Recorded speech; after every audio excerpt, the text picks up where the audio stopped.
Magandang umaga, hapon, gabi kung anong oras mo man ko pinakakunod. My name is Gabriel Luz Pigito and today is September 13, 2025 and our topic today is Son of Man and our verse today is Daniel 7 verse 13 to 14. So, Son of Man, it is a messianic title and that title was given to Christ. It is showed that he is the representative of man. First was Adam, but he failed to do what God instructed to him and Eva. Yep. Because of that, we inherited the sin. We inherited the sin of the first man, which is Adam. But with the help of the Son of Man, which is Christ, and we were given a chance again. And and messianic title is a title for representing us. Can you imagine that? We were represented by Christ. Now we are sinners and Christ was holy.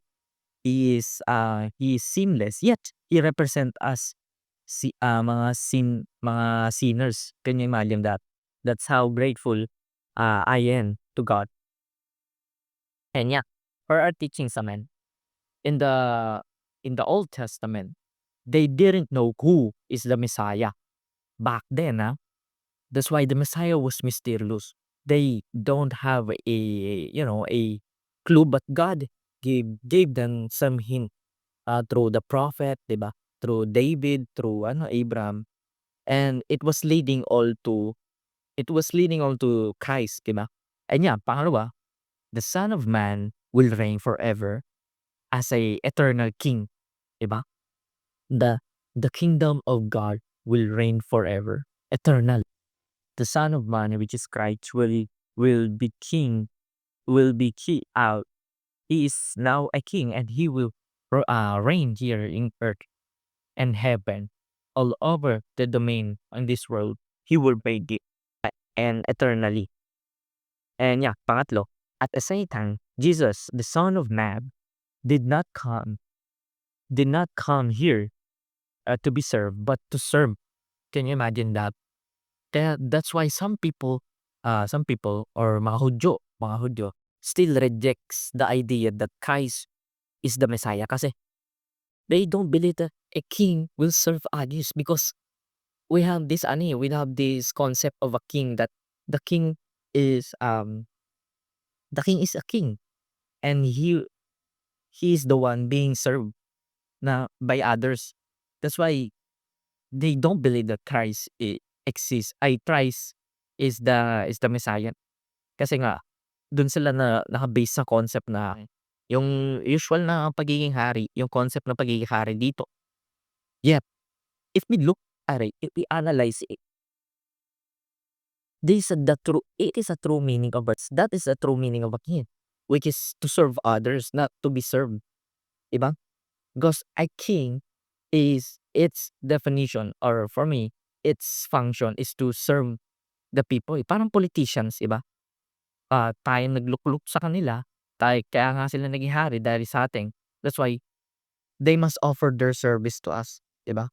And yeah, guys, pero if di natin niluklok si Christ, for ano 'di ba?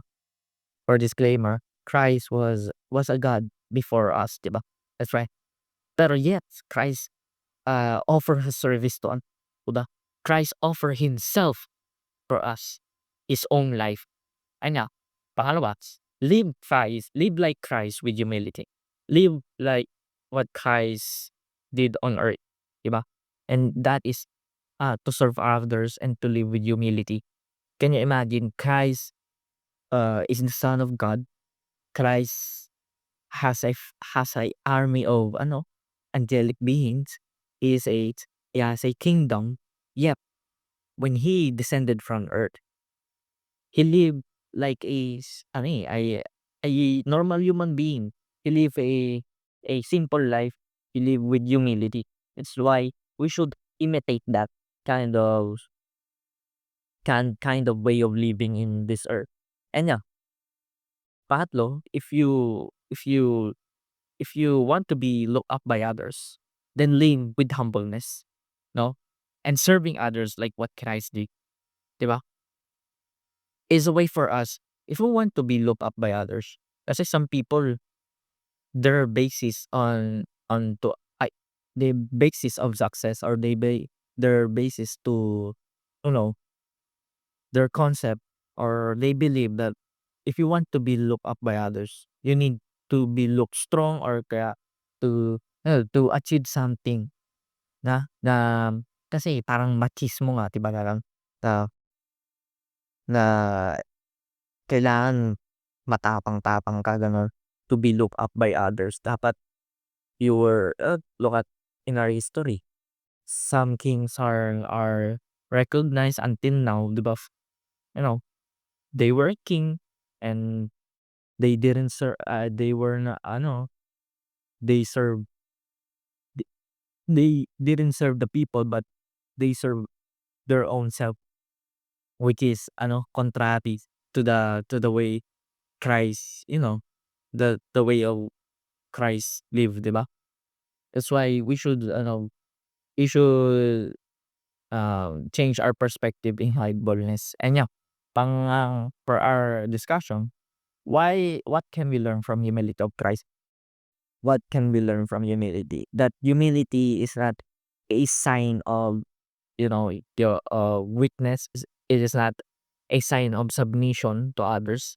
Kasi some people think that humility seems weakness, vulnerable, or submissive. No, weakness is a sign of respect, sign of, weakness. Humility is a sign of respect. Humility is a sign of love. Humility is a way for us to live with harmony, or harmonious in our community, 'di ba? Like what Christ did, he lives with humility. Yet he was a king, but he did not flaunts his hindi niya pinagmayabang ng mga bagay-bagay niya.